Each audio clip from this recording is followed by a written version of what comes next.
Hi guys, कैसे हो सब लोग। सब अच्छे होंगे ऐसा उम्मीद करती हूँ और अच्छे से प्रिपरेशन कर रहे होंगे। तो चलिए स्टार्ट करते हैं टॉपिक, वही topic structure and function of plant and animal cell. और आज जो डिस्कस करने वाले हैं वो सेल ऑर्गेनेली, कोशिका अंगक, कोशिका अंगक के बारे में डिस्कस करेंगे। एक एक के बारे में विस्तार से डिस्कस करेंगे, क्या स्ट्रक्चर होती है और क्या इनका फंक्शन होता है। कोशिका अंगक के बारे में मैं बताऊं कि प्रत्येक सेल होती है, प्रत्येक सेल के चारों ओर एक मेम्ब्रेन होती है। प्रत्येक सेल दूसरी सेल से अलग होती है। एक कोशिका दूसरी कोशिका से अलग सेपरेट होती है, यानी ऐसा नहीं कि अलग अलग होती हैं, ऐसा नहीं कि सेपरेट होती हैं, यानी कि सेल मेम्ब्रेन इनकी बाउंड्री का काम करती है जो प्लाज्मा मेम्ब्रेन होगी। ठीक है, जैसे कि एक घर है, ये मेरा घर है और इसके पास में अंकल का घर है, तो मेरे घर के चारों ओर बाउंड्री है, हमारे घर के चारों ओर बाउंड्री है और अंकल के घर के चारों ओर बाउंड्री है जो पास में है। दोनों सेपरेट हो गए, अलग अलग हो गए। उसी प्रकार से एक सेल दूसरी सेल से प्लाज्मा मेम्ब्रेन के थ्रू क्या होती है, सेपरेट होती है। अब क्या होता है इन सेल के अंदर, इन सेल के अंदर क्या है, इन सेल के अंदर विभिन्न प्रकार की संरचनाएं होती हैं। कैसे, इन सेल में विभिन्न प्रकार की क्या होती हैं, मेटाबॉलिक एक्टिविटी होती रहती हैं। मेटाबॉलिक एक्टिविटी होती है, उपापचय क्रियाएं होती हैं। तो उपापचय क्रियाएं किनके थ्रू होती हैं, इनमें अलग प्रकार की क्या होती हैं, अलग अलग संरचनाएं होती हैं, अलग अलग संरचनाएं होती हैं। इन संरचनाओं के थ्रू क्या होता है, मेटाबॉलिक एक्टिविटी होती है। इन अलग अलग जो संरचनाएं होती हैं इनके अलग अलग फंक्शन होते हैं, डिफरेंट इनके फंक्शन होते हैं। इनकी जो बाहरी स्ट्रक्चर होती है वो भी अलग अलग होती है, कोई ट्यूबुलर होती है, कोई राउंडेड होती है, कोई किस हिसाब से, कोई डबल मेम्ब्रेन युक्त होती है, कोई सिंगल मेम्ब्रेन युक्त होती है। तो ये जो स्ट्रक्चर होते हैं इनके अलग अलग फंक्शन होते हैं। अब क्या है कि ये जो इसके अंदर जो स्ट्रक्चर पाए जाते हैं ये अपना अपना कार्य करें, अपना कार्य दूसरी कार्य में मिक्स ना हो। अपना कार्य जो फंक्शन कर रही हैं वो दूसरी सेल, दूसरी जो ऑर्गन फंक्शन कर रहे हैं इसमें मिक्स ना हो, इसलिए इन पे क्या पाया जाता है, इन पे मेम्ब्रेन पाई जाती है, इन पे झिल्ली है वो प्रेजेंट होती है। फॉर एग्जाम्पल, उदाहरण के तौर पे बताऊं कि जैसे मान लीजिए घर के चारों ओर बाउंड्री यानी प्लाज्मा मेम्ब्रेन। अब घर में क्या होता है, एक गेस्ट रूम होता है, किचन होता है ना, लेट बाथ होते हैं। फॉर एग्जाम्पल घर में कोई गेस्ट आया हुआ है, गेस्ट आया हुआ है ना, मम्मी खाना बना रही है, तो अगर बाउंड्री नहीं होगी, किचन नहीं होगी तो मम्मी अनकंफर्टेबल होंगे। आजकल तो ओपन किचन है वो है, बट फॉर एग्जाम्पल मान लीजिए कि शोवर लेना है, बाथरूम जाना है, अगर सेपरेट नहीं होगा, अगर बाथरूम सेपरेट नहीं होगा, चार दीवारी नहीं होगी तो कैसे जाएंगे, नॉट पॉसिबल, कंफर्टेबल नहीं होंगे। भाई गेस्ट बैठा हुआ है सामने तो कैसे जा पाएंगे, ऑब्वियसली बात है। इसी हिसाब की सेल में स्ट्रक्चर होती है जो अपना अपना कार्य करती हैं, अपनी अपनी बाउंड्री लिए हुई होती है। इन संरचनाओं के बारे में जो है वो डिस्कस करेंगे। प्रोकैरियोट में ये जो बाउंड्री लिए हुए जो संरचनाएं हैं वो एब्सेंट होती हैं और यूकैरियोट में ये संरचनाएं पाई जाती है। सेल ऑर्गेनेली में सबसे पहला जो सेल ऑर्गन लेते हैं वो है अंतःद्रवी जालिका। अंतःद्रवी जालिका, अंतःद्रवी जालिका एंडोप्लाज्मिक रेटिकुलम, एंडोप्लाज्मिक रेटिकुलम नाम से स्पष्ट है। अंतःद्रवी जालिका कि एक जालिका के एक जाल के फॉर्म में है।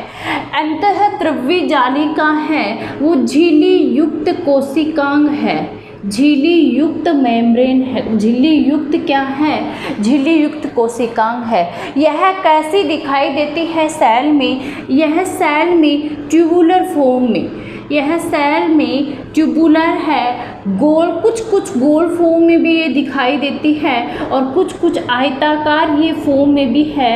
ये जो कुछ सेल में जैसे कुछ एनिमल्स की या कुछ प्लांट्स की सेल में अलग अलग में, कुछ में आयताकार, कुछ में कुछ राउंडेड या ट्यूबुलर नलिका के फॉर्म में ये जो अंतःद्रव्य जालिका है ये प्रेजेंट होती है। लेकिन ये क्या है, ये एक जाल का निर्माण ही करती है, चाहे ये किसी भी फॉर्म में हो, लास्ट में ये एक जाल, एक ऐसा तंत्र बनाती है कि ये एक जाल का निर्माण करती है। एंडोप्लाज्मिक जो रेटिकुलम है, इसकी जब मैं टाइप की बात करूं, प्रकार की बात करूं, ये दो प्रकार की होती है, एक RAR, एक SER। RAR का मतलब होता है रफ एंडोप्लाज्मिक रेटिकुलम और SER का मतलब होता है स्मूथ एंडोप्लाज्मिक रेटिकुलम। रफ का मतलब यहाँ क्या है, RAR की संरचना को मैं लेकर चलूँ, RAR का मतलब क्या है, ऐसी एंडोप्लाज्मिक रेटिकुलम जिस पर राइबोसोम प्रेजेंट होते हैं। फॉर एग्जाम्पल ये क्या है, ये सेल है, प्लाज्मा मेम्ब्रेन हो गई और ये न्यूक्लियस हो गया। मैंने बताया था रफ एंडोप्लाज्मिक रेटिकुलम है वो किसके पास में प्रेजेंट होता है, रफ एंडोप्लाज्मिक रेटिकुलम न्यूक्लियस के पास में प्रेजेंट होता है और इस पे क्या पाया जाता है, इस पे राइबोसोम प्रेजेंट होता है। राइबोसोम किस पे प्रेजेंट होता है, RAR या SER में, तो ध्यान देना है RAR पर, यानी रफ, इसीलिए इसका नाम रफ है क्योंकि इस पे क्या प्रेजेंट होते हैं, रफ एंडोप्लाज्मिक रेटिकुलम पर राइबोसोम प्रेजेंट होते हैं। अब भाई राइबोसोम को इन पर प्रेजेंट होने की क्यों आवश्यकता होती है, क्योंकि इन पर राइबोसोम जो प्रेजेंट होंगे वो प्रोटीन सिंथेसिस का काम करेंगे। प्रोटीन सिंथेसिस, ध्यान दीजिए, प्रोटीन संश्लेषण RAR के द्वारा नहीं हो रहा है, प्रोटीन संश्लेषण राइबोसोम के द्वारा होता है, जो एक कोशिकांग है उस पर कोई मेम्ब्रेन नहीं पाई जाती है, उसके द्वारा प्रोटीन सिंथेसिस है वो होता है, लेकिन उसमें हेल्प करता है RAR, क्योंकि ये राइबोसोम को क्या करता है, ये आश्रय प्रदान करता है राइबोसोम को।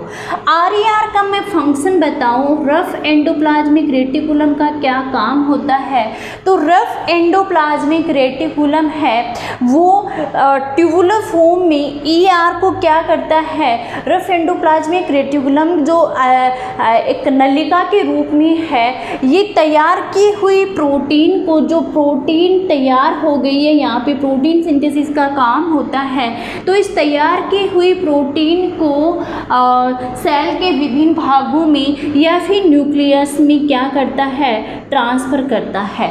आगे बात करूं SER की, स्मूथ एंडोप्लाज्मिक रेटिकुलम की, तो स्मूथ एंडोप्लाज्मिक रेटिकुलम है ये क्या काम करता है, इसके वर्क की मैं बात करूँ, स्मूथ एंडोप्लाज्मिक रेटिकुलम के वर्क की मैं बात करूँ, तो जो वसा एंड लिपिड का निर्माण है, फैट एंड लिपिड का जो निर्माण है, फैट एंड लिपिड के निर्माण में SER है वो इम्पोर्टेंट रोल प्ले करती है।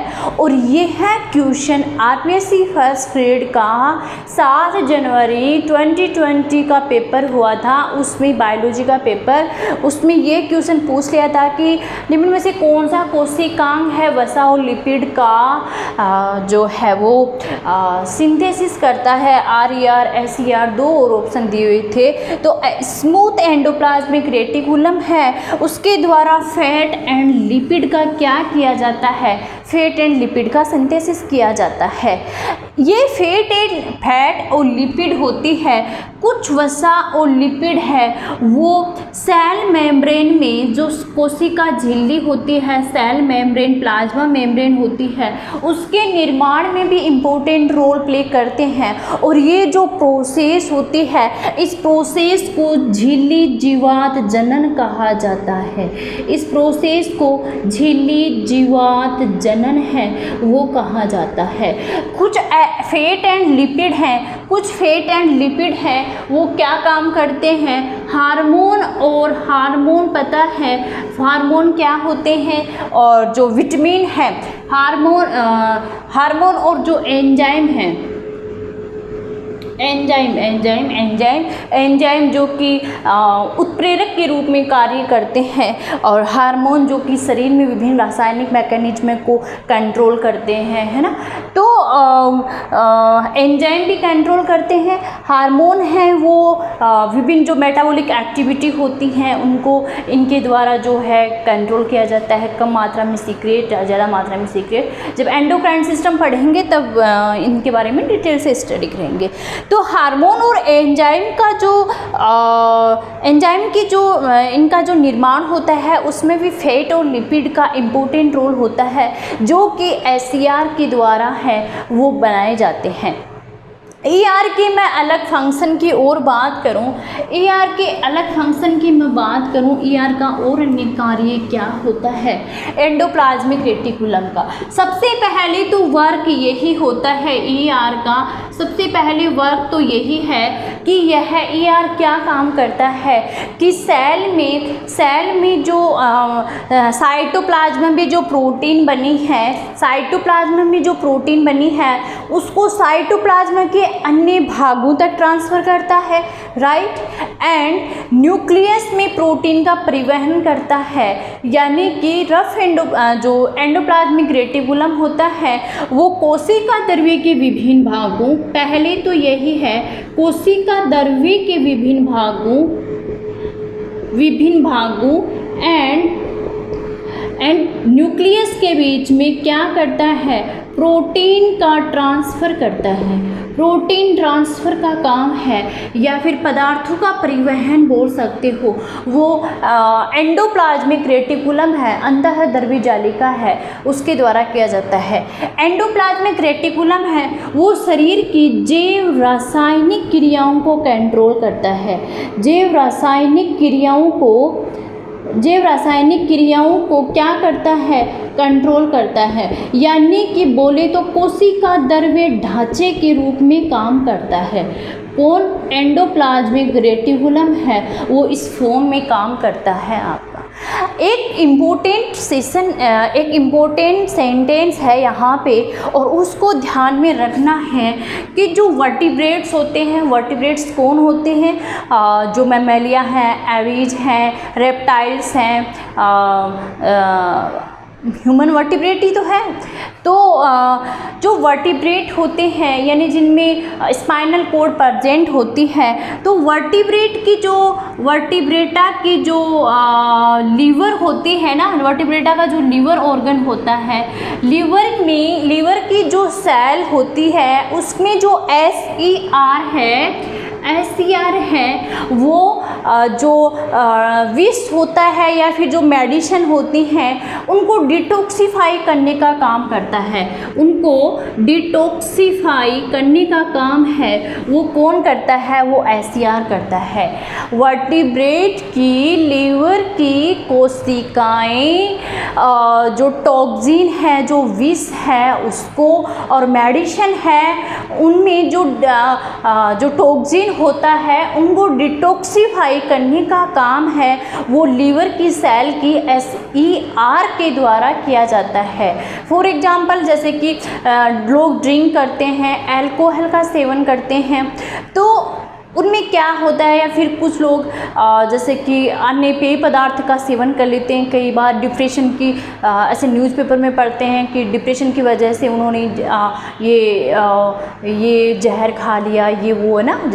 तो उनमें क्या होता है, लीवर की जो सेल होती हैं वो जल्दी से जल्दी उनको डिटॉक्सिफाई करने का काम करती हैं। लेकिन कई बार क्या होता है कि पेशेंट बहुत ज़्यादा मात्रा में, बहुत ज़्यादा क्वांटिटी में वो ले लेता है, तो वो बच नहीं पाता है। जब ड्रिंक करते हैं लोग, विभिन्न प्रकार की अल्कोहल का सेवन करते हैं, तो उसमें क्या होता है, जो लीवर की कोशिकाएं होती हैं वो उनको जैसे कि जो ड्रिंक है उसमें जो टॉक्सिन होते हैं उनको डिटॉक्सिफाई करने का काम है वो उनके द्वारा किया जाता है, इसलिए लीवर सबसे ज़्यादा इफेक्ट होता है इनमें, इन लोगों में। तो ये था एंडोप्लाज्मिक रेटिकुलम, इसका झिल्लीयुक्त कोशिकांग है। क्या क्या देखा, झिल्लीयुक्त कोशिकांग है। सेल्स को मेम्ब्रेन युक्त कोशिकांग की, अलग अलग कोशिकांग की क्यों रिक्वायरमेंट होती है उसके बारे में डिस्कस किया, और इसके स्ट्रक्चर के बारे में, एंड टाइप्स, कितने टाइप्स के होते हैं, क्या वर्क्स होते हैं। अगले लेक्चर में इसके आगे के बारे में डिस्कस करेंगे, गोल्जी कॉम्प्लेक्स है ये वो। तो पढ़ते रहिए, मेहनत करते रहिए। All the best.